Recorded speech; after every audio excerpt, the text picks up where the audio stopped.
اجمد مقالب ممكن تعملها في اصحابك في ظل الظروف اللي احنا فيها وخدنا الاجازه. عاوز تضحك مع صاحبك، عاوز تضحك مع زميلك، عاوز تنتقم من حد، اعمل فيه المقالب دي. مقالب معانا بودره العفريت، معانا البرفان اللي هو تديه لاي حد تقول له خد هديه.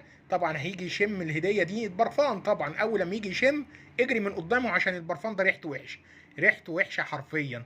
معانا كمان المقلب الجميل دون، النقطه من الميه دي على اي حد، على بنطلون اي حد، كفيله ان هي تقومه من مكانه وتخليه يجري. نقطة صغيرة، المية دي ولا ليها لون ولا ريحة. معانا مقلب كمان خطير جدا، المقلب ده يا جماعة اسمه سكر التلج.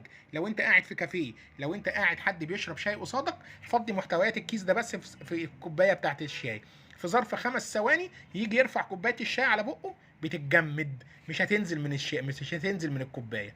المقالب دي يا جماعة للي عاوز يضحك، المقالب دي يا جماعة للي عاوز حد ينتقم من حد يكون مضايقه. لو صاحبك مضايقك في الشغل، لو مديرك مضايقك في الشغل، حط له بس بودرة العفريت دي في قفاه، هتخليه مش هينام الليل، هيهرب من الشغل اللي انت قاعد فيه، هيهرب حرفيا، لان لازم بعد ما تحط له البودره دي لازم يستحمى، لازم يستحمى عشان تروح المفعول منه، هيفضل يهرش جامد جدا. للي عاوز المقالب دي يا جماعه 012 8655 0184، 012 8655 0184 للي عاوز المقالب دي يا جماعه.